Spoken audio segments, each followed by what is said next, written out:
Assalamualaikum warahmatullahi wabarakatuh. Waalaikumsalam warahmatullahi wabarakatuh. Selamat siang dan salam sejahtera bagi kita semua.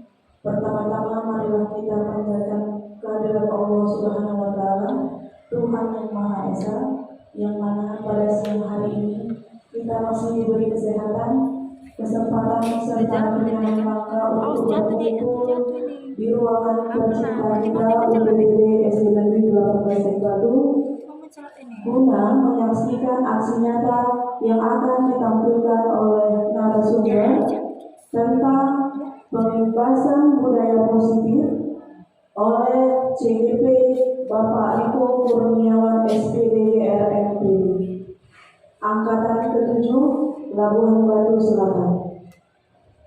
Yang seakidah dengan saya, marilah kita bersolawat kepada ruh junjungan baginda Rasul Muhammad Sallallahu Alaihi Wasallam, yang mana pada hari ini kita masih dapat menikmati alam semesta pada hari berbahagia ini. Baik, untuk memulai acara kita hari ini, marilah sama-sama kita membuka dengan basmalah. Bismillahirrahmanirrahim. Untuk itu kami persilakan kepada Bapak Riko Kurniawan. Baik, acara pertama adalah sambutan dari Kepala UPTD SD Negeri 18 Tegbatu untuk membuka acara pada hari ini. Kepada Ibu kami persilakan dengan segala hormat.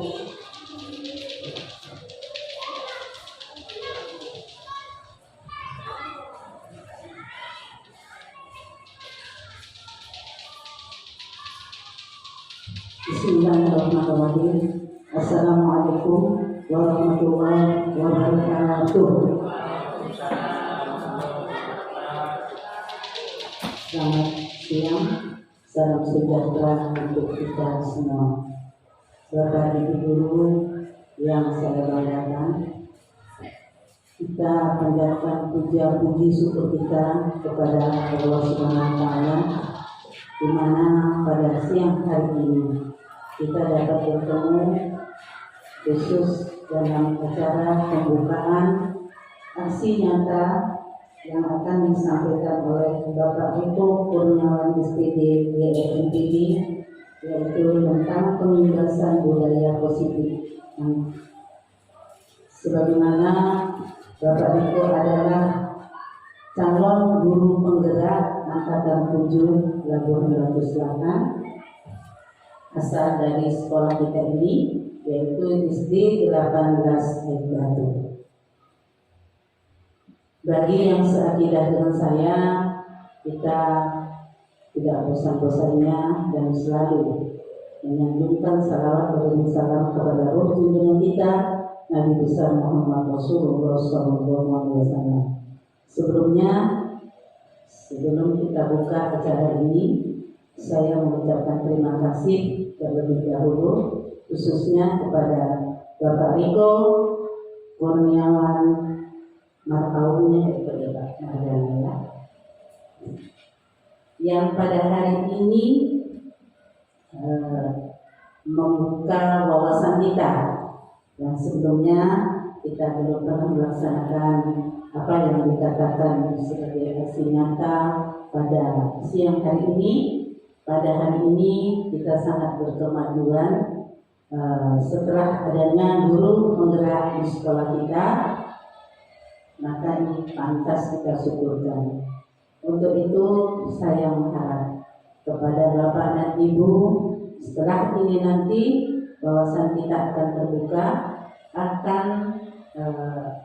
lahir kembali dari sekolah kita ini calon guru penggerak yang baru.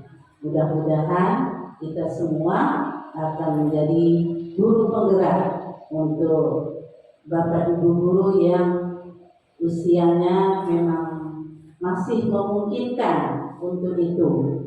Itu sangat kita harapkan. Dengan adanya acara pada siang hari ini, tentunya saya yakin kita nanti akan bergerak menuju ke kemajuan sesuai dengan yang diharapkan. Maka tidak berpanjang lebar, acara aksi nyata modul 14 pengimbasan budaya positif oleh CGP Riko Kurniawan SPD GRMPD Angkatan ke-7 Labuhan Batu Selatan asal UPTD SD Negeri 18 Rek Batu resmi dibuka. Dengan ucapan Alhamdulillahirabbil alamin, maka acara pembukaan selesai. Wassalamualaikum warahmatullahi wabarakatuh. Selamat siang, salam sejahtera untuk kita semua. Terima kasih kepada Ibu Kepala UPTD SD Negeri 18 Batu yang telah membuka acara kita pada siang hari ini.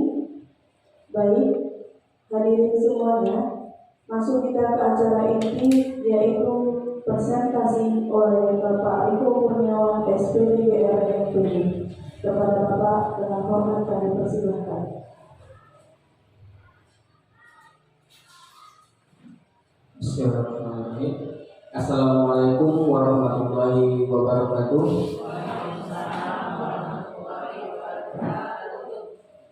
Selamat siang dan salam sejahtera untuk kita semua.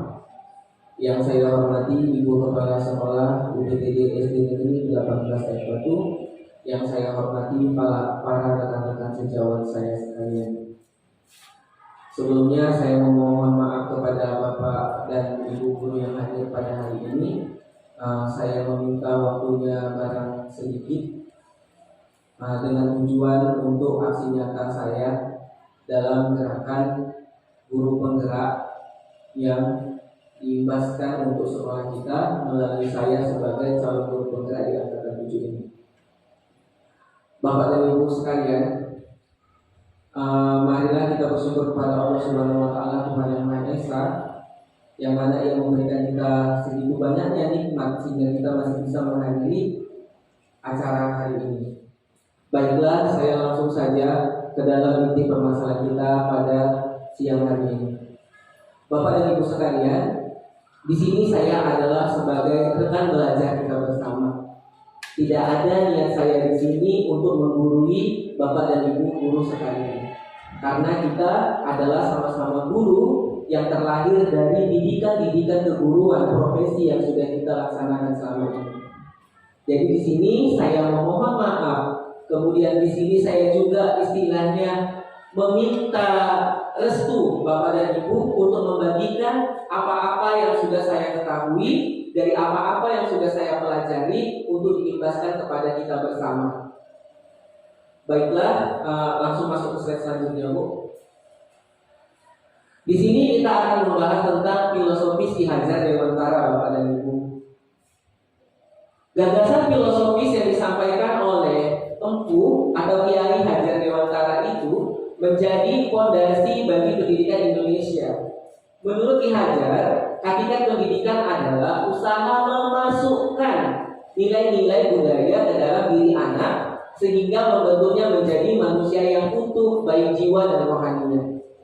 Jadi kita diharapkan sebagai guru ini kita bisa memasukkan nilai budaya-budaya yang ada di sekitar kita atau budaya-budaya Indonesia dalam melakukan proses pembelajaran di kelas kita ataupun di sekolah kita. Kemudian Bapak dan Ibu, pendidikan adalah menuntun anak. Ini merupakan salah satu filosofis dari Bapak KHD, yaitu Bapak Ki Hajar Dewantara, yang sejalan dengan semboyan beliau, yaitu Ingaso Sungtulodo Ingmadia Mangunkarso Tuturi Handayani, di mana Bapak dan Ibu yang artinya di depan memberi teladan, di tengah membangun kemauan, dan di belakang memberi dorongan. Apabila filosofis ini kita terapkan kepada anak kita, diharapkan di kelas segala sesuatunya dapat berjalan dengan baik. Mengapa demikian? Karena anak-anak yang belum tahu akan meniru anak-anak yang akan mengetahui. Yang akan mengetahui akan meniru yang sudah mengetahui. Yang sudah mengetahui memberikan contoh kepada yang ingin mengetahui dan yang akan mengetahui tersebut. Jadi apabila filosofis ini tadi kita terapkan di kelas kita, diharapkan kita dapat melaksanakan proses pembelajaran yang lebih baik dari sebelumnya sesuai dengan kurikulum kita yang sedang kita laksanakan saat ini. Slide selanjutnya, Bu. Kemudian Bapak dan Ibu, peran pendiri itu diibaratkan seorang petani, Bapak dan Ibu, atau tukang kebun yang tugasnya adalah merawat sesuai kebutuhan dari tanaman-tanaman itu agar tumbuh dan berbuah dengan baik. Maksudnya di sini Bapak dan Ibu, kita tidak bisa menanam pohon mangga dan kita berharap mangga ini nanti menjadi stroberi. Artinya, anak-anak kita yang mampunya di bidang olahraga, kita bangun dia dengan proses pembelajaran kita di kelas. Bagaimana caranya supaya jiwa-jiwa atau keinginan dia menjadi seorang atlet tadi itu bisa berkembang melalui pembelajaran yang kita lakukan. Kalau kita paksakan anak tadi itu sama aja kita mengharapkan pohon mangga tadi berbuah menjadi stroberi. Jadi Bapak Empu itu tidak mau kita mendidik anak-anak kita itu menjadi model pemaksaan Bapak dan Ibu, tetapi membimbing dia sesuai dengan kodratnya saja. Kemudian Bapak dan Ibu, Kak Hadir juga mengingatkan para pendidik untuk tetap terbuka dan mengikuti perkembangan zaman yang ada. Namun tidak semua yang baru itu baik Bapak dan Ibu. Jadi perlu diselaraskan dahulu. Jadi ada upaya kita mencocokkan perkembangan zaman mereka dengan proses pembelajaran kita. Indonesia juga memiliki potensi-potensi kultural yang dapat dijadikan sebagai sumber belajar. Kak Hadir menjelaskan bahwa dasar pendidikan anak itu berhubungan dengan kodrat alam dan kodrat zamannya. Jadi Bapak dan Ibu, kita diharapkan contohnya gini Bapak dan Ibu, kodrat alam. Anak tadi kemampuannya A. Kita kembangkan bagaimana kemampuan anak tadi itu bisa menjadi potensi baik untuknya ke depannya. Kemudian untuk kodrat zaman, kalau zaman dulu kita belajar hanya duduk, diam, pulang. Zaman sekarang anak-anak suka dengan games seperti lato-lato. Kalau lato-lato itu kan sudah lagi viral saat ini. Bagaimana cara lato-lato ini bisa menjadi media kita dalam belajar mereka? Handphone. Sekolah-sekolah banyak yang melarang muridnya membawa handphone. Padahal handphone itu bisa kita gunakan sebagai media kita dalam melakukan proses pembelajaran. Jadi begitu Bapak Ibu, karena itu sesuai dengan zamannya. Selanjutnya Bapak dan Ibu, nilai dan peran guru sesuai dengan guru penggerak. Jadi Bapak dan Ibu, 5 nilai yang harus dimiliki guru penggerak yaitu berpihak kepada murid, mandiri, kolaboratif, inovatif, dan reflektif. Makanya kemarin saya sudah himbau untuk kita bersama, kita untuk membuat media pembelajaran dalam bentuk video pembelajaran yang salah satunya nanti itu jadi model Bapak dan Ibu untuk menjadi guru penggerak selanjutnya. Karena Bapak dan Ibu sudah punya rekam jejak melakukan satu kegiatan yang dia inovatif. Kegiatan itu adalah Bapak dan Ibu sudah punya media hasil karya Bapak dan Ibu sendiri yang akan menjadi modal Bapak dan Ibu untuk menjadi guru penggerak selanjutnya. Kemudian Bapak dan Ibu berpihak pada murid kita Bapak dan Ibu. Yang namanya guru, apapun yang kita lakukan itu adalah bentuknya keberpihakan kita pada murid, tidak kepada diri kita sendiri. Artinya kita melakukan proses pembelajaran bukan untuk mengenakan kita, tapi mengenakan mereka. Bagaimana mereka tadi itu merasa bahwa yang kita lakukan itu adalah bentuk keberpihakan kita kepada mereka. Itulah peran dari guru penggerak itu tadi. Kemudian mandiri. Kita sebagai guru Bapak dan Ibu tidak diharapkan untuk yang namanya selalu mengharapkan topangan-topangan dari instansi-instansi atau topangan-topangan dari orang lain. Kita coba untuk mandiri dulu. Apa yang bisa kita lakukan? Apa yang bisa kita gerakkan di kelas kita agar kelas kita tadi itu lebih baik dari selanjutnya? Tidak perlu penilaian orang lain, tapi penilaian diri kita sendiri dulu bagaimana. Sudahkah kita mandiri dalam kelas kita tadi itu? Apakah kita harus selalu bertumpu kepada orang lain? Kemudian kolaboratif. Ketika kita sudah mandiri Bapak dan Ibu, kita diharapkan kita dapat berkolaborasi dengan sesama kita. Makanya saya selalu memohon kepada Bapak dan Ibu dan berharap kita sama-sama, ayo coba kita bikin ini, ayo. Bagaimana kalau kita buat seperti ini? Bagaimana kalau kita lakukan hal ini? Itu adalah salah satu bentuk kolaborasi Bapak dan Ibu. Saya tidak menjadikan apa yang saya mau.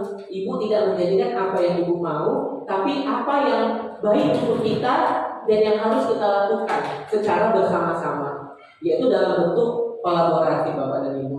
Kemudian reflektif. Tadi normatif sudah ya Bapak dan Ibu. Reflektif di sini adalah bentuk kita dalam mencerminkan diri kita. Apakah yang kita lakukan dalam proses pembelajaran tadi itu sudah benar atau salah? Bagaimana cara kita mengetahui apakah yang sudah kita lakukan itu benar atau salah? Bapak dan Ibu bisa menyediakan kotak reflektif. Kalau tidak, dinding refleksi.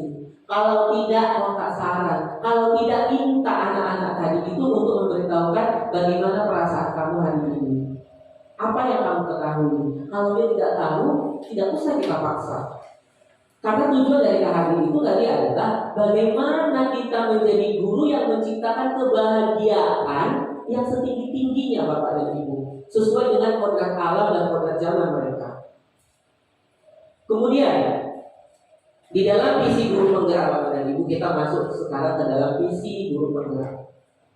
Bapak dan Ibu, visi calon guru penggerak atau CGP itu yang sudah ditetapkan itu yakni mewujudkan murid mandiri, beretika dan bersahaja. Visi ini dibuat tentu disesuaikan dengan sumber daya yang dimiliki dan mengacu pada profil pelajar Pancasila. Ini visi yang saya buat. Bapak dan Ibu boleh buat visi-visi lainnya. Visi-visi ini juga bisa kita lakukan dalam jangka yang pendek. Contoh mandiri, mereka mampu belajar tanpa ada paksaan dari kita. Beretika dan bersahaja. Intinya segala sesuatunya itu nanti Bapak dan Ibu harus mengacu pada profil pelajar Pancasila kita tadi itu.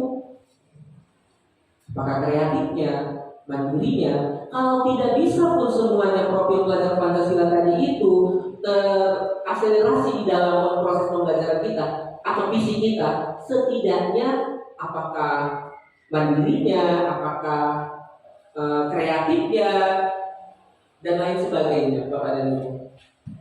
Kemudian, Bapak dan Ibu, dalam mewujudkan visi tersebut sebagai calon guru penggerak harus memahami konsep pemikiran KHD tadi itu. Kemudian memiliki nilai dan peran. Kemudian menerapkan pendekatan inquiry apresiatif metode Bagja yang diharapkan menjadi solusi dalam mewujudkan visi guru penggerak. Jadi ada Bapak dan Ibu metode Bagja ini. Metode Bagja ini itu yang mau kita terapkan di dalam proses pembelajaran, di mana penerapan inquiry apresiatif ini Bapak dan Ibu mencari kekuatan yang luar biasa untuk melakukan perubahan. Keterkaitan filosofi pemikiran KHD dan nilai peran guru penggerak ini didapatkan salah satu yaitu berpihak pada murid.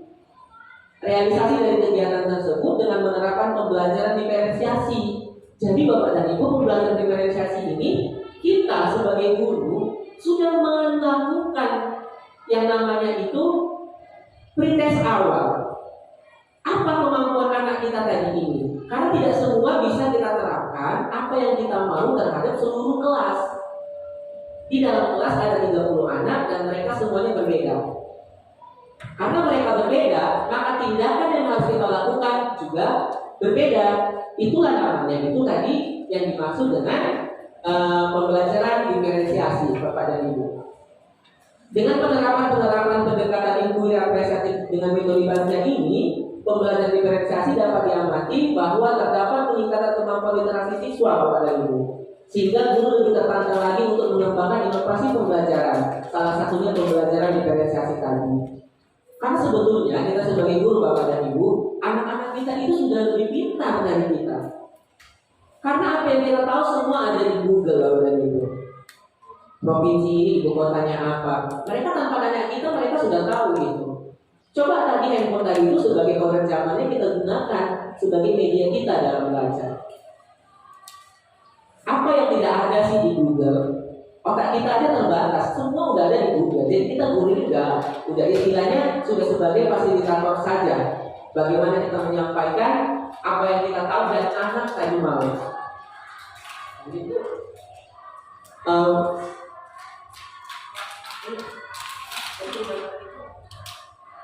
Oke Bapak dan Ibu, sekarang ada perubahan paradigma.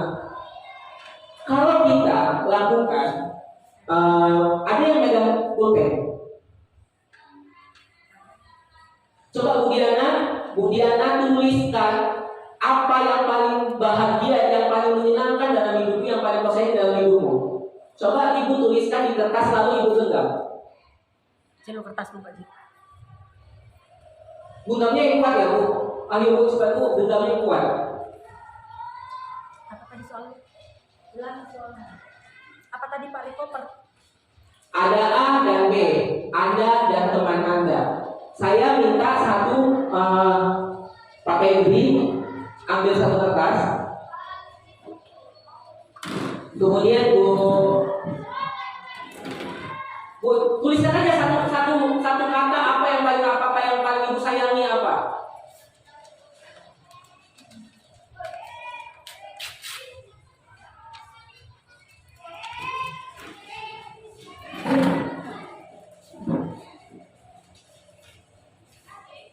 Nah, oke, udah Pak, coba tulis Pak. Ada yang mencoba mau merayu Bu Diana untuk meminta apa yang dia tulis?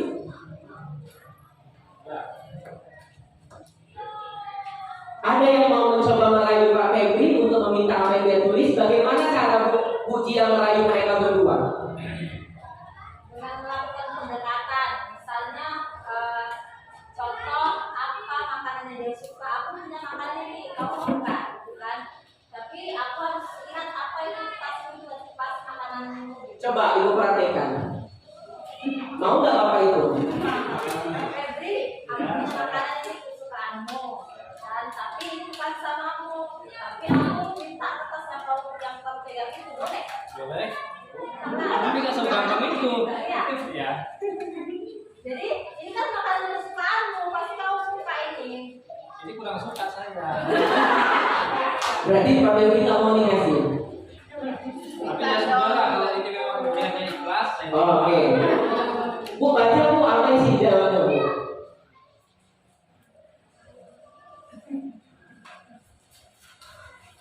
Keluarga, anak istri. Nah, berarti Bapak itu tidak cinta sama keluarga dan anak istrinya. Karena dia memberikannya kepada ujian hanya demi makanan. Demi makanan dia menyerahkan keluarga dan anak istrinya. Nah, Bapak dan Ibu, itu kekuatan Bujia. Bujia memiliki kekuatan, bahkan keluarga anak dan istrinya aja dikasih ketika apa yang dia mau sudah ibu kasih, gitu.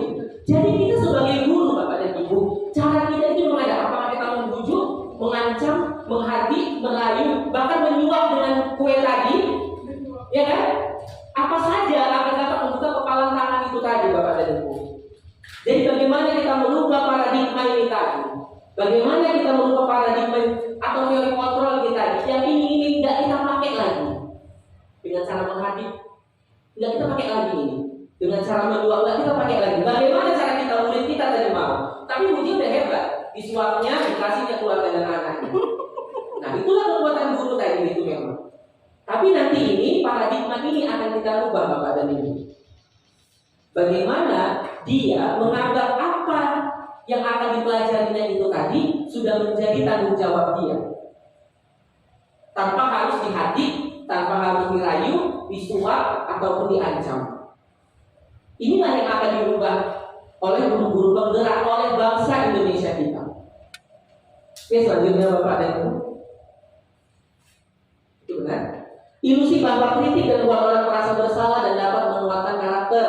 Ilusi bahwa semua penguatan positif, efektif dan bermanfaat. Ilusi ini semua ilusi Bapak dan Ibu. Bahwa orang dewasa memiliki hak untuk memaksa. Dek, belikan abang rokok. Dek, belikan abang ini. Kalau adanya nggak mau, kakaknya marah. Karena dia lebih kuat, dia lebih memiliki power.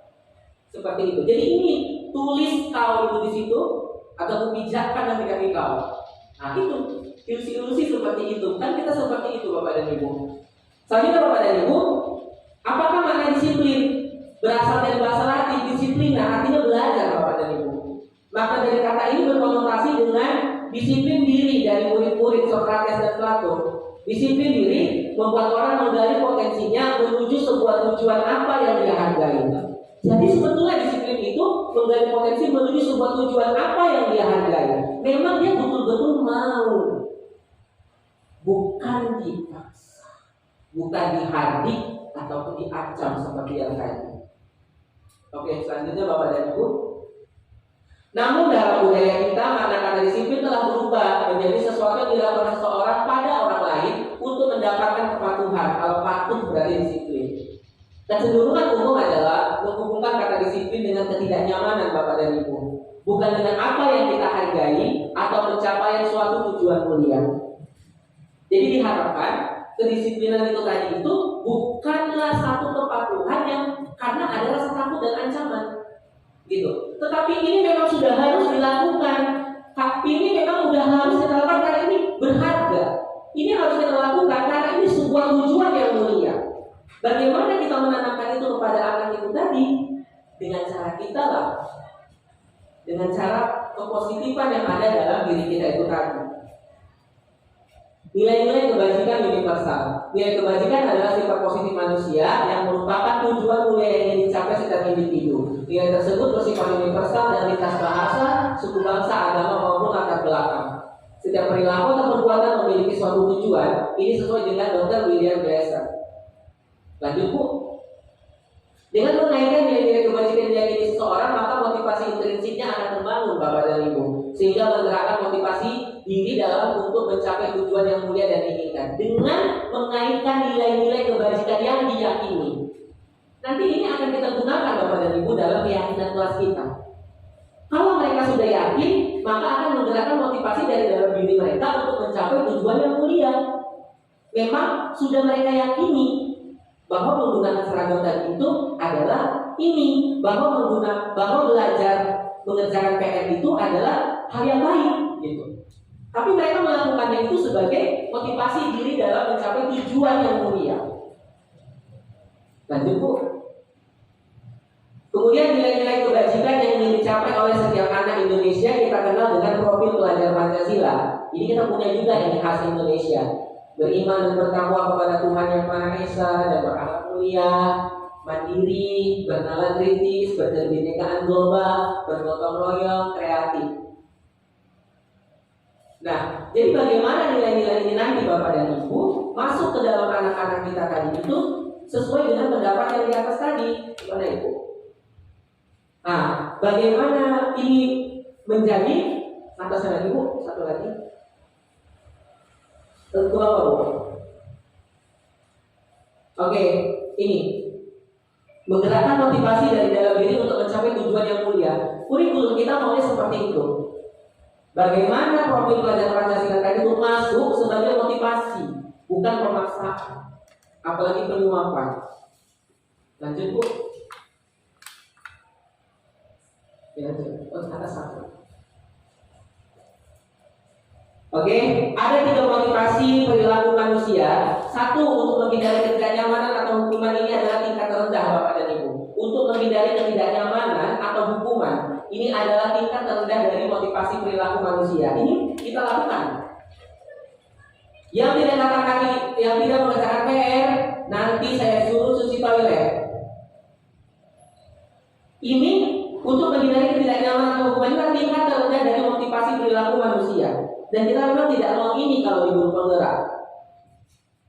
Biasanya orang yang motivasi perilakunya untuk menghindari hukuman atau ketidaknyamanan akan bertanya, apa yang akan terjadi apabila saya tidak melakukannya? Kalau saya nggak kerjakan gimana? Sebenarnya mereka sedang menghindari permasalahan yang mungkin muncul dan berpengaruh pada mereka secara fisik, psikologis, maupun tidak terpenuhinya kebutuhan mereka Bapak dan Ibu. Bila mereka tidak melakukan tindakan tersebut, motivasi ini bersifat eksternal, nonsen. Lanjut, untuk mendapatkan imbalan. Sebenarnya Bapak dan Ibu, ketika kita memberikan imbalan, itu adalah tindakan yang tidak baik dalam proses perkembangan anak-anak. Tadi memberi hukuman, 2 mendapatkan imbalan atau penghargaan dari orang lain. 1 tingkat di atas motivasi yang pertama, tapi ini lebih baik dari hukuman. Kalau aku mengerjakan PR, kalau aku mengerjakan PR nanti aku dihukum, maka aku mengerjakan PR lah biar tak dihukum. Itu paling rendah. Yang mengerjakan PR Bapak kasih permen, aku mengerjakan PR mah. Kalau aku mengerjakan PR nanti aku dapat permen. Ini masih lebih baik sebetulnya dari yang pertama tadi. 1 tingkat di atas motivasi yang pertama. Di sini orang berperilaku untuk mendapatkan imbalan atau penghargaan dari orang lain. Orang dengan motivasi ini, Bapak dan Ibu, akan bertanya, apa yang akan saya dapatkan apabila saya melakukannya? Orang dapat apa-apa? Kalau dapat apa-apa, aku baru mau. Gitu. Mereka melakukan sebuah tindakan untuk mendapatkan pujian dari orang lain yang menurut mereka penting, dan mereka letakkan dalam dunia berkualitas mereka. Mereka juga melakukan sesuatu untuk mendapatkan hadiah, pengakuan, atau imbalan. Motivasi ini juga bisa bersifat eksternal. Kenapa begitu, Bapak dan Ibu? Banyak anak-anak yang ranking 1, mereka itu tidak bisa bersaing dengan di universitas-universitas yang maju, lulusan-lulusan SMA. Kenapa? Karena dia tadi terbiasa dengan imbalan-imbalan. Ketika ada imbalannya, dia nggak mau. Seperti itu. Jadi begitu ya Bapak dan Ibu. Sebenarnya Bapak dan Ibu, kalau menurut beberapa ahli, memberikan imbalan kepada murid tadi itu masih kurang tepat. Karena itu dapat merusak mental dia ke depannya. Jadi di budaya positif ini, bagaimana kita menanamkan apa yang mau kerjakan itu sudah memang tanggung jawabmu. Itu adalah hal yang baik, bukan karena perhitungan ataupun bukan karena kau mendapatkan hadiah. Oke, selanjutnya Bu. Ini ya. Untuk menjadi orang yang mereka inginkan dan menghargai diri sendiri dengan nilai-nilai yang mereka percaya, orang dengan motivasi ini akan bertanya, akan menjadi orang yang seperti apa apabila saya melakukannya. Mereka melakukan sesuatu karena nilai-nilai yang mereka yakini dan hargai, Bapak dan Ibu. Dan mereka melakukannya karena mereka ingin menjadi orang yang melakukan nilai-nilai yang mereka yakini tersebut. Ini adalah motivasi yang akan membuat seseorang memiliki disiplin positif, karena motivasi berperilakunya bersifat internal, bukan eksternal. Jadi bukan karena orang lain, karena dia mau sendiri. Jadi kita sebagai guru, bagaimana kita menciptakan murid tadi itu supaya dia mau sendiri, bukan karena hukuman kita ataupun karena permen yang akan kita kasih pada mereka. Itulah nanti makanya kita akan dihimbau untuk membuat yang namanya keyakinan kelas. Dulu namanya kesepakatan kelas kan Bapak dan Ibu. Kemudian di angkatan 7 ini para ahli menggantinya menjadi keyakinan kelas. Kalau di dalam kesepakatan belum tentu dia yakin, tapi kalau sudah keyakinan kelas, mereka berarti sudah mengimaninya, memang sudah betul-betul mau melaksanakannya. Lanjutnya Bu. Baiklah Bapak dan Ibu, kita masuk ke posisi kontrol Bapak. Bapak dan Ibu, ada pun 5 posisi kontrol guru itu. Satu sebagai penghukum. Guru yang berposisi sebagai penghukum ini biasanya langsung menyalahkan murid yang kedapatan melanggar kesepakatan atau keyakinan kelas tanpa memperdulikan alasannya. Pokoknya kalau ini sudah terlanggar, hukum, gitu. Dia akan bicara dengan nada keras, menunjuk-nunjuk, berkaca pinggang, membentak, terlihat sangat emosional. Hukuman fisik maupun verbal akan diberikan kepada murid tersebut. Hal ini mengakibatkan murid menjadi dendam, marah, malu, tidak suka, dan dampak negatif lainnya. Kita semua, saya rasa untuk guru-guru punya ini Bapak dan Ibu, walaupun ini dianggap salah. Nomor 2, lanjut Bu. Posisi pembuat rasa bersalah. Pada posisi ini biasanya guru bicara dengan nada cenderung lembut, tenang, namun kata-katanya menyalahkan murid Bapak dan Ibu. Guru akan mengatakan pernyataan bahwa guru menderita akibat perbuatannya. Akibatnya murid akan merasa bersalah, rendah diri dan menarik diri lingkungan pergaulannya. Sebetulnya ini kita lakukan salah juga. Walaupun lembut, tetap salah. Karena akan merusak mental anak itu tadi. Dia akan menjadi merasa bersalah, rendah diri, dan menarik diri dari lingkungan pergaulannya. Akan ada kesalahan mental yang akan dilakukan karena yang kita kerjakan itu tadi. Padahal kita bagus aja dengan ini. Contoh ya Bapak dan Ibu, gimana ini yang membuat rasa bersalah? Kayak mana lah kamu hari ini? Gara-gara kamu naik gaji Bapak. Bapak sudah mau pingsan di sini. Bapak ini sampai saya mata. Padahal kan sudah nunggu gitu kan. Dan itu juga para ahli menyatakan itu masih salah. Karena itu dapat merusak mental anak di kedepannya. Seperti itu Bapak dan Ibu. Yang selanjutnya, posisi teman. Guru akan bersuara dengan ramah, cenderung bersenda gurau atau menghangatkan suasana. Dan sifatnya hubungan yang akrab namun menyebabkan murid tergantung pada satu orang atau ketergantungan, tidak mandiri dan tidak bisa berpikir untuk dirinya sendiri. Posisi teman, orang kalau tanpa teman nggak bisa gerak aja. Berarti tanpa kita dia bingung mau ngapain. Ini juga masih sama. Soalnya, ayo sini sama bapak. Coba bapak buatkan gini kayak mana? Memang berhasil. Tapi pas kita tidak ada, dia tidak mampu. Gitu. Jadi sebetulnya posisi teman ini benar. Langkah tadi posisi kontrol satu penghukum, ya kan Bapak dan Ibu. Kemudian yang kedua adalah membuat rasa bersalah. Kemudian posisi teman. Yang keempat Bu, ada posisi pemantau Bapak dan Ibu. Di posisi pemantau ini guru bersuara datar, tidak emosional, tidak bersenda gurau, datar aja dia, serta mengarahkan murid pada peraturan dan konsekuensinya. Ada model guru seperti ini. Guru harus selalu memantau saat guru diberikan sanksi. Akibatnya guru mematuhi, murid mematuhi peraturan karena menghindari konsekuensi dan ingin mendapatkan penghargaan atau reward bukan karena kesadaran dirinya. Lihat keyakinan kelas. Ikuti halaman 57 kerjakan. Jangan ribut, catat nama-nama yang ribut. Nanti Bapak datang memantau. Hal-hal seperti ini Bapak dan Ibu, yang gak ribut nanti Bapak kasih gorengan. Ada ribut itu sebetulnya memang tidak dibenarkan Bapak dan Ibu. Tapi mau tidak mau kita masih melakukan hal itu.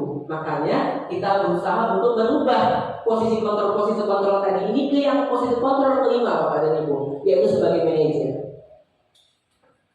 Disitulah nanti Bapak dan Ibu posisi ini paling ideal. Gurunya bersuara netral, tidak bernada tinggi, tidak emosional dan juga tidak terlalu ramah. Guru dengan tulus mengajukan pertanyaan-pertanyaan bermakna yang akan membuka pikiran murid. Guru ini membimbing untuk memecahkan masalahnya sendiri. Akibatnya murid menjadi mandiri, bertanggung jawab dan dapat memecahkan masalahnya sendiri. Tidak terlalu dekat, tidak terlalu kasar, tidak terlalu memantau, tidak terlalu bersahabat. Tapi sebagai manajer mereka. Inilah yang posisi paling ideal Bapak dan Ibu. Walaupun biasanya orang atau guru yang sudah berada di posisi manajer ini sudah melalui 4 kontrol sebelumnya. Dan dia berusaha merubah 4 kontrol tadi ini untuk berada pada satu kontrol ini. Manajer pasti berteman dengan muridnya. Manajer pasti memantau. Manajer pasti membuat rasa bersalah. Manajer pasti juga bisa marah. Gitu. Tapi ketika dia sudah memanage semua itu, maka akan terwujud tadi ini. Muridnya mandiri, bertanggung jawab dan dapat memecahkan masalahnya sendiri. Gitu. Bukan karena hal-hal yang tadi. Bukan karena taklimat, bukan karena hukum, bukan karena supaya dapat hadiah dan lain sebagainya. Tapi karena memang kita sudah memanage itu semua Bapak dan Ibu. Ini yang diharapkan oleh pemerintah kita sebagai guru itu adalah sebagai manajer.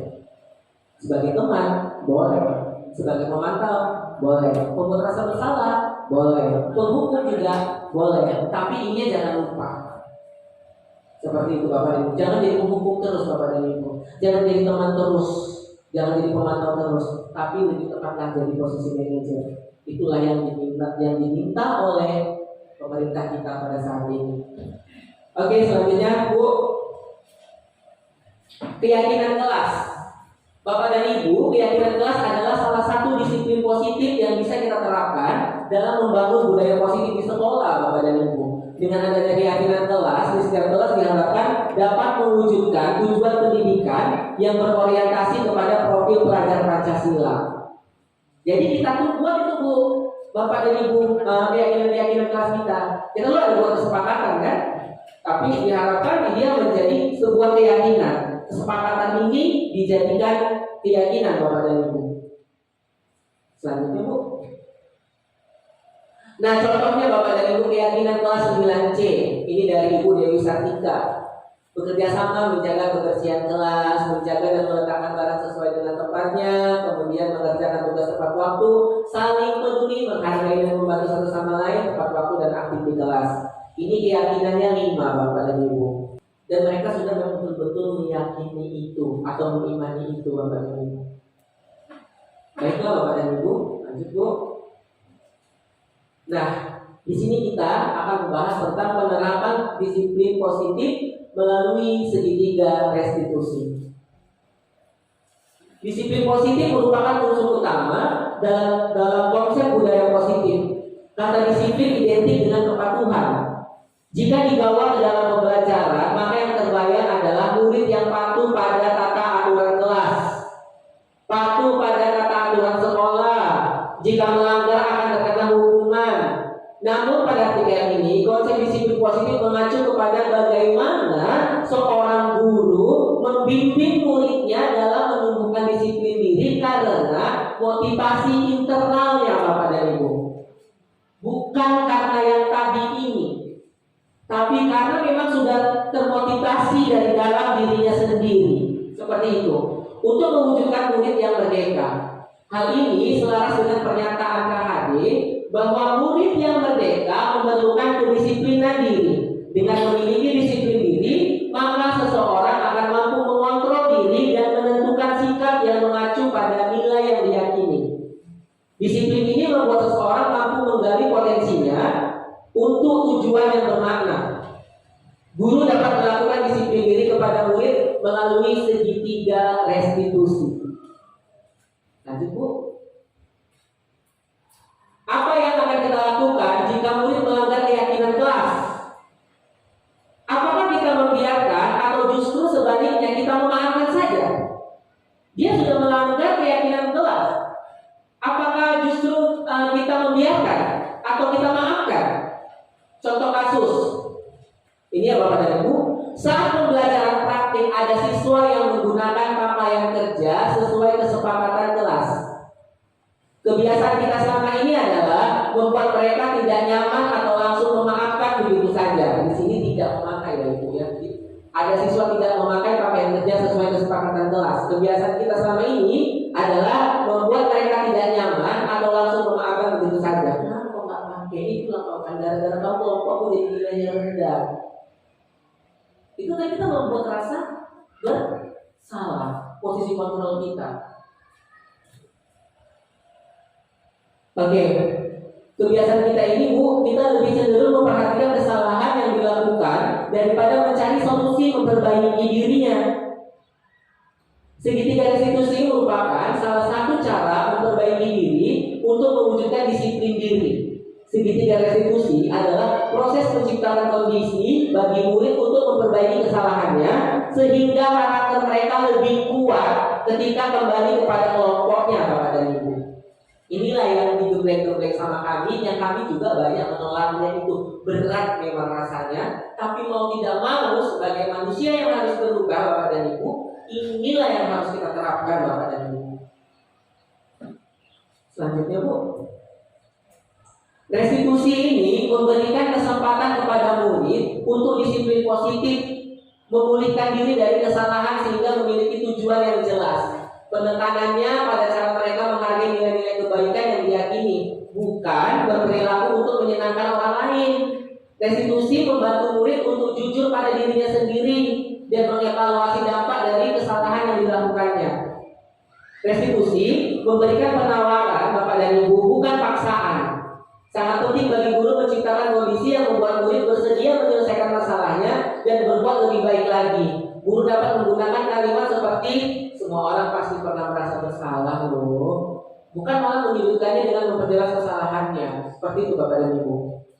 Semua orang pasti pernah merasa bersalah, tapi harus ada kata-kata ini yang di depan Bapak dan Ibu. Itulah nanti sebagai proses terjadinya segitiga restitusi itu tadi. Coba bentar Bu.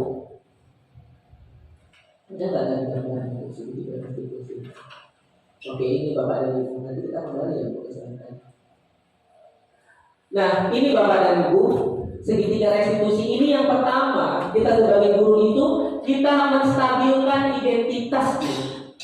Setelah identitasnya sudah kita stabilkan Bapak dan Ibu, validasi tindakan yang salah tadi. Setelah kita validasi, maka kita tanyakan keyakinannya. Contohnya gini Bapak dan Ibu,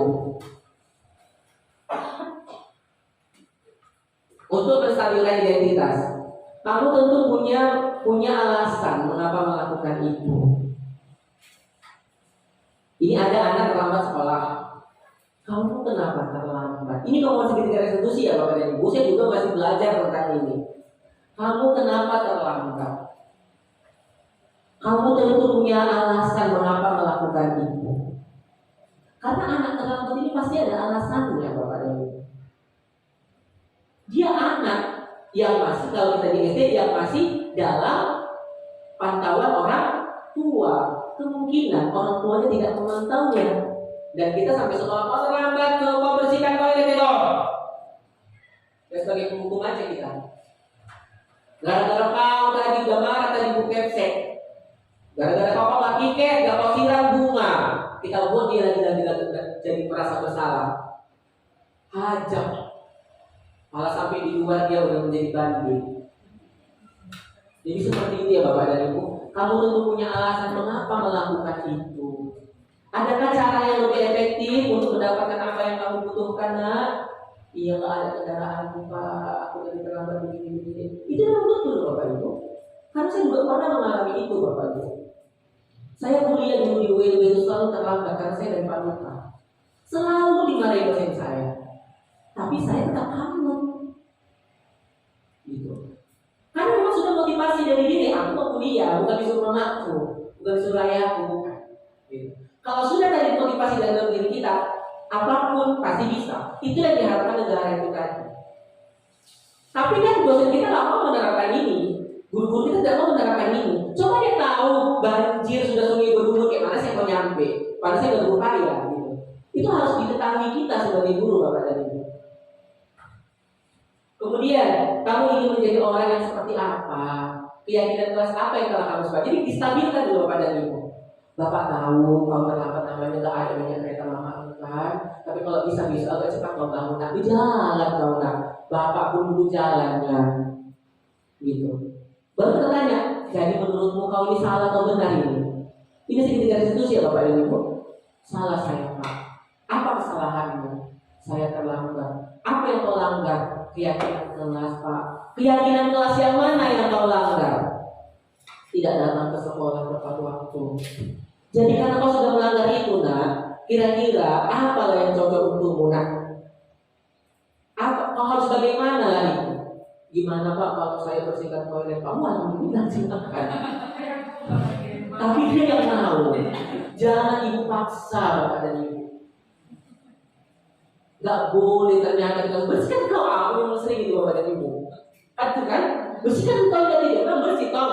Rupanya itu membahagiakan orang lain. Nggak boleh rupanya Bapak dan Ibu.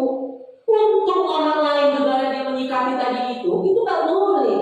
Kita tekan dia. Tapi kalau dia yang mau, dia mengerjakannya dengan semangat. Bersihkanlah ini, aku jangan besok terlambat lagi. Ini tujuan segitiga restitusi ini tadi. Dia melakukannya karena memang sudah dia yang mau gitu. Kita mengarahkannya sampai dia mau, bukan kita paksa. Ini memang Ibu, segitiga restitusi ini banyak dimiliki oleh ahli-ahli psikologi. Karena memang mereka bisa ada, bahkan ada gini. Pernah kita ditipu ya Bapak dan Ibu gini. Kalau kirim uang 500 juta, kirim ini kita akhirnya kasihkan. Tanpa dipaksakan. Kalau dipaksa kita nggak mau. Oke, mau 500 juta sekarang atau kumpul rumah kau, nggak mau kita.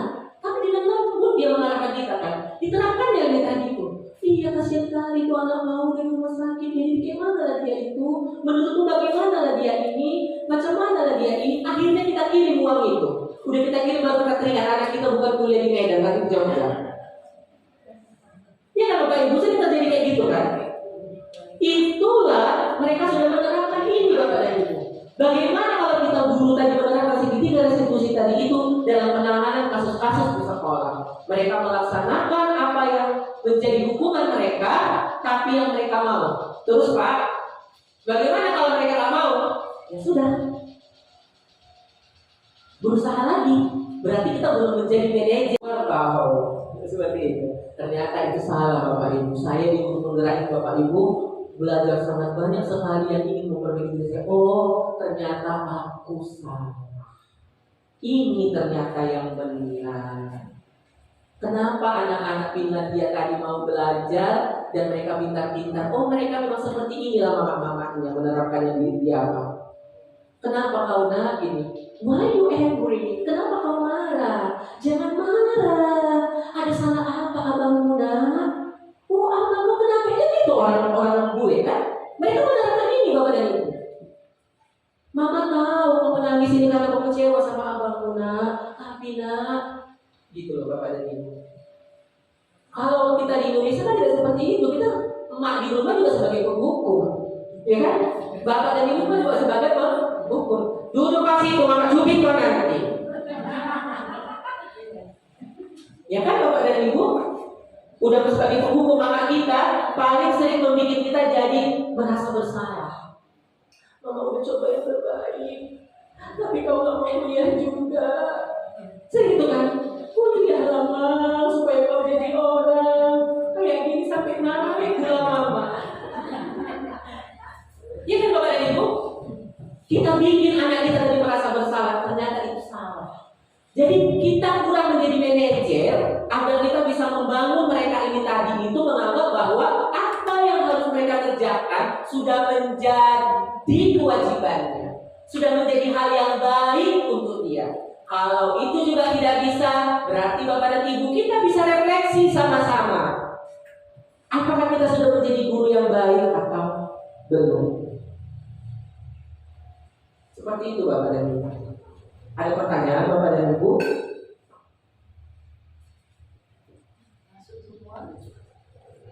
Ada pertanyaan bapak dan ibu? Iya silakan bapak.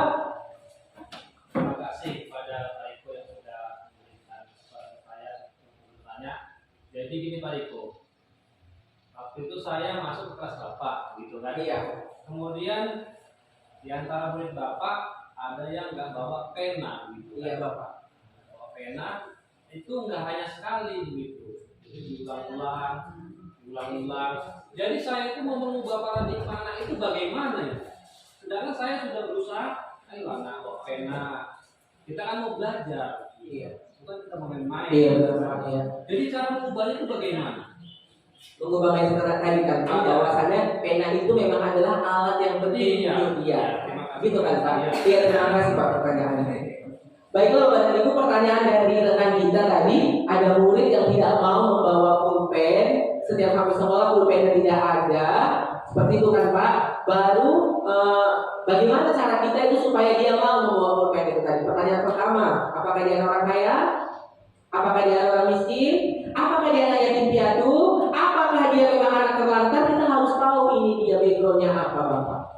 Kalau ternyata pulpen itu tadi dia nggak punya karena dia memang, contoh kayak si A tadi, si R tadi itu dia nggak bisa beli karena kan uang jajannya nggak ada gitu. Dan mamanya itu memang datangnya sebulan sekali. Lalu kita sebagai guru apa jalan keluar kita? Jadi teman, pinjamkan pulpen kita. Jadi teman dulu. Memang yang harus kita hindari Bapak, pertama tadi itu jangan jadi penghukum sama jangan jadi pembuat rasa bersalah. Ini memang harus dihindari. Walaupun mau tidak mau akan kita hadapi ini. Tapi dimulailah untuk menjadi teman dulu. Pemantau, kemudian manajer. Kita belajar dari mana dulu? Kita kasih pulpennya sebagai teman. Besok harus sudah punya pulpen. Kenapa nggak punya pulpen? Ketinggalan Pak. Oh ketinggalan. Kan belasan mereka ketinggalan. Cari tahu di dalam Pak. Ternyata bukan ketinggalan, memang nggak mampu beli. Ada memang seperti itu anak-anak seperti itu. Jadi kita harus tahu juga latar belakang dari anak kita ini, Bapak dan Ibu. Apakah anak kita tadi ini memang betul-betul dia bersalah? Jadi contoh tadi Pak ya, dia terlambat ke sekolah karena memang rumahnya jauh. Gitu. Kalau langsung kita hukum kan ada tindakan yang tidak menyenangkan untuk dia. Besok dia akan coba menghukum orang lain lagi. Orang lain akan dihukum lagi. Bangsa kita ya jadi bangsa seperti itu terus. Jadi maunya negara tadi itu bagaimana kita bisa merubah paradigma pola pikir kita, menentukan posisi kita sebagai guru itu bukan di posisi penghukum atau si pembuat rasa bersalah, minimal sebagai teman atau manajer, sebagai pemantau. Kalau sudah sebagai manajer berarti sudah top sekali kita sebagai guru Bapak dan Ibu. Saya juga masih berupaya untuk sampai di situ. Oke Bapak dan Ibu, itu selain yang ke selanjutnya Bu. Bentar ya. Langkah pertama. Ini ya. Pada bagian dasar segitiga merupakan ini ya Bapak dan Ibu. Langkah pertama institusi yaitu menstabilkan identitas. Bagian ini bertujuan merubah orang yang merasa gagal karena berbuat salah menjadi orang sukses. Kita harus mampu meyakinkan mereka misalnya dengan berkata, saya pernah melakukan hal yang sama denganmu loh. Nah, Bapak itu terlambat betul lah. Bapak nyebrang apa sungai bergumur rupanya banjir gak bisa mutar jalan lagi. Nah, seperti itu Bapak dan Ibu. Ada kata-kata itu. Ketika seseorang dalam kondisi emosional, maka otak tidak mampu berpikir rasional. Kondisi ini sangat tepat kita gunakan untuk menstabilkan identitas. Kita membantu menenangkan mereka dan mencari solusi untuk permasalahannya. Jadi nggak langsung, kau terlambat. Karena kau terlambat, nak Bapak duduk kau terlambat. Kenapa kau terlambat? Nah, nggak ada becak kamu rupanya di daerah sana. Di mana kau rupanya? Bakaran belakang, ada kau bakaran belakang. Nah, gitu. Lanjut, Bu. Langkah kedua adalah memvalidasi tindakan yang salah. Pada langkah kedua kita terlebih dahulu memahami kebutuhan dasar yang mendasari tindakan murid kita, Bapak dan Ibu. Menurut teori kontrol, semua tindakan yang pasti memiliki tujuan, entah baik atau buruk. Ketika kita menolak murid yang berbuat salah, maka mereka akan tetap dalam masalah. Yang lebih diperlukan adalah kita memahami alasan mereka berbuat kesalahan itu apa, gitu. Sehingga mereka itu merasa dipahami, merasa kita ada untuk orang itu. Bapak menurut kamu terlambat, kenapa kamu terlambat? Itu dia. Lanjut Bu. Kemudian menanyakan keyakinan kelas adalah tindakan selanjutnya. Ketika langkah pertama dan kedua sukses, udah step tadi udah sukses kan Pak? Kita stabilkan identitasnya tadi Pak, ya kan? Selanjutnya ini kita menanyakan keyakinan kelas. Ada langkah selanjutnya? Ketika langkah pertama dan kedua sukses dilakukan, maka anak lebih siap dikaitkan dengan nilai-nilai kebajikan yang dia yakini, gitu. Dan berpindah menjadi orang yang dia inginkan. Kehidupan masa depan yang mereka inginkan sangat penting ditanyakan. Kamu mau ngapain rupanya? Itu harus Bapak dan Ibu. Memang saya kemarin kan Pak, Iya Pak. sempat juga tersebut emosi kan gitu kan. Jadi kau nggak usah bawa pulpen, bawa cangkul kau ke sekolah juga. Iya. Jadi begitu juga salah kan? Iya. Ibaratnya kita itu memang gimana ya biasanya? Maksudnya itu kita memang membujuk dia gitu. Iya. Guru tadi tidak boleh sebagai Pak. Ya. Satu penghukum, kedua pembuat rasa bersalah. Ini memang kita, semua guru pasti ngelakuin ini. Tapi kita kalau bisa tetaplah harus menjadi manajer. Kalau kau nggak bisa nulis, berarti kau hafal bukunya. Nah, harus kau nulis, nggak ada komen kau. Ini bukunya nak. Coba kau hafal dari sini ke sini, Bapak nanti dengar. Yang lain nggak kau hafal aja nggak apa-apa. Sebagai teman tadi kan, coba dia ada kamu hafal aja. Sebagai teman juga kan. Tapi tanpa kita sadari kita sudah sebagai manajer juga. Ketika kita tidak bisa menyuruh dia menulis, kita suruh dia menghafal. Gitu. Jadi gini Pak Ibu, saya tanya dulu. Iya. Jadi tadi kan itu kan tadi ada kita buat sikap kontrol. Iya. Terus kita kan ada mengubah paradigma. Iya. Ini kan kita berarti mengubah mindset anak itu. Iya. Jadi gini Pak, ini kan kita nih ada pengalaman di kelas. Ah. Memang kita sebetulnya namanya lah ya. Iya. Kita sama-sama satu bukan. Jadi ini murid ini dari kelas bawah ini sampai di kelas 6 dia selalu terlambat. Nah, kita udah tengok latar belakangnya seperti apa. Orang tuanya mampu. Kemudian kendaraannya pun ada. Dan rumahnya itu jaraknya nggak terlalu jauh dari sekolah. Tapi tetap dia selalu terlambat. Kan begitu kan. Bahkan pada saat kita bertemu dengan orang tuanya, Iya. menanyakan mengapa terlambat, orang tua tetap menjawab itu seperti kayak mana lah Bu, nah, begitu kan. Iya. Artinya kan pasti kita di sini harus mengubah paradigma anak dan juga orang tua. Iya. Yang memang kebetulan background orang tuanya memang kebetulan mampu, jaraknya dekat, dan kendaraannya pun ada, kan gitu kan. Jadi Pak, misalnya kayak gini, kalau terakhirnya pada saat saya terus-terusan ini dari semester 1 nih sampai sekarang ke semester 2 selalu tanya kenapa datang terlambat, gitu kan. Dan pada akhirnya saya jadinya ya sudahlah, Iya Bu. Iya. sudahlah capek toh ditanya terus dia terlambat terus. Tetapi pada akhirnya teman-teman yang lain yang satu kelas yang merasa dia kok tak pernah piket Bu. Nah kan gitu dari semester 1 dia tak pernah piket karena dia datang terlambat, selalu terlambat. Dan pada akhirnya mengubah semua paradigma anak-anak bahwasanya ya udah kita ikhlaskan dia datang nggak pernah piket, gitu kan Pak. Tapi kan Iya. Kalau yang lain terlambat saya tegur, sementara dia udah kita biarkan. Iya, benar. Itu gimana? Apa kita memang harus merubah paradigma orang tua juga? Iya. Apa cuma anak itu dalam kelas? Bagaimana? Terima kasih Ibu atas pertanyaannya dan pengalamannya. Ibu di sini adalah kita sebagai guru ketika tidak bisa mengendalikan anak kita 1, 2, atau 3, kita harus bikin refleksi diri kita. Langkah pertamanya, kita bikin refleksi diri kita. Sudahkah benar yang saya lakukan ini? Kenapa kok dia terlambat? Saya sudah begini juga masih belum. Kenapa masih terlambat? Oh, ternyata orang tuanya yang terlambat mengantarkannya. Berarti kita bikin lagi, kita panggil orang tuanya, Bapak dan Ibu. Kita panggil kembali. Kita bikin lagi kesepakatan kita sama orang tuanya. Karena ini sudah menyangkut anak kan. Anak belajar bagus kan Bu? Nilainya bagus. Nilainya kurang, tadi kurang. Berarti bukan di situ Bu. Berarti kita harus mungkin dia pohon apel. Mungkin dia kata ini kan mangga. Di mangga dia nilainya jelek. Karena dia mungkin dia apel. Berarti kita kurang menggali potensi anak itu tadi. Cari tahu dianya apa potensinya. Gitu. Potensinya apa? Kita nggak boleh bilang psikolog, kita nggak boleh lagi sekarang. Kan ada ranking kan. Gitu. Potensi dia apa? Kita cari potensi dia, kita gali, kita kembangkan sesuai kodrat alam dan kodrat zamannya. Kalau menyangkut dia terlambat tadi, kita sebagai guru, kita kan manajer. Ketika sudah capek, selalu panggil orang tua. Ketika orang tua juga sudah tidak ada konsep, tidak ada niat baik dia menjalin hubungan ke sekolah dengan baik, kita serahkan kepada kepala sekolah. Biar kepala sekolah yang memanggilnya dan mengaturnya bagaimana. Karena ada aturan main kan Bapak dan Ibu.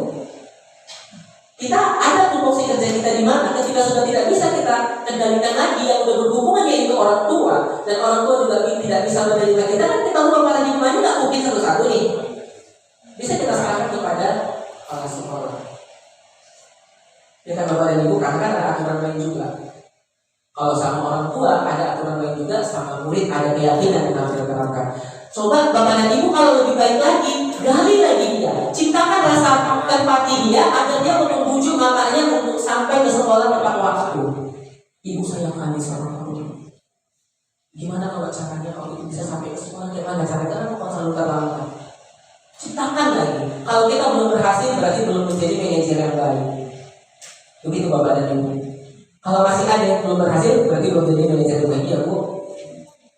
Tapi kalau dalam satu kelas itu ada 2-3 orang, sulit Pak ketika dia bicara, si guru juga tidak berhasil untuk mendidiknya itu.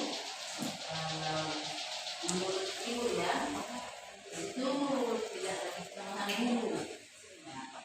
Karena memang ada anak yang luar biasa yang sulit untuk ini ya kan? Iya. Nah, berarti kalau ada seperti ini cuma satu orang. Satu orang nggak usah stres mikir yang satu. Iya benar. Masih banyak yang lain tadi yang mau dipikirkan.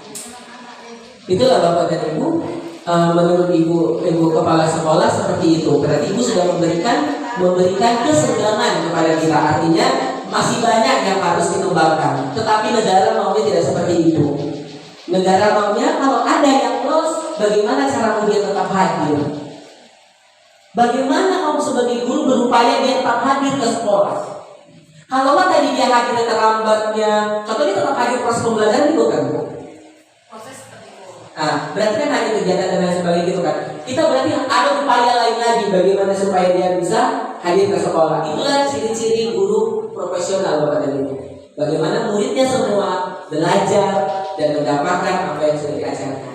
Oke baiklah Bapak dan Ibu, demikian pengimbasan modul 1.4 dari saya. Saya mohon maaf Bapak dan Ibu apabila ada penyampaian saya yang kurang berkenan di hati Bapak dan Ibu. Kembali lagi saya sampaikan, tujuan saya di sini bukan ingin menggurui kita di sini. Saya hanya mengimbaskan apa yang saya tahu. Dan saya juga berharap saya dapat menerapkannya. Kita sama-sama menerapkannya. Demikian penyampaian dari saya. Wabillahi taufiq wal hidayah. Assalamualaikum warahmatullahi wabarakatuh.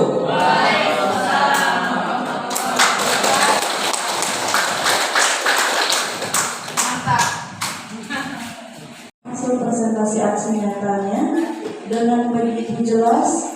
Semoga kita yang mendengarkan dapat menerapkan apa-apa yang sudah disampaikan oleh Bapak Ibu. Demikian, dengan berakhirnya acara kita hari ini, maka selesai pula kegiatan kita untuk hari ini. Bila ada kesalahan, mohon maaf. Bila taufiq wal hidayah. Assalamualaikum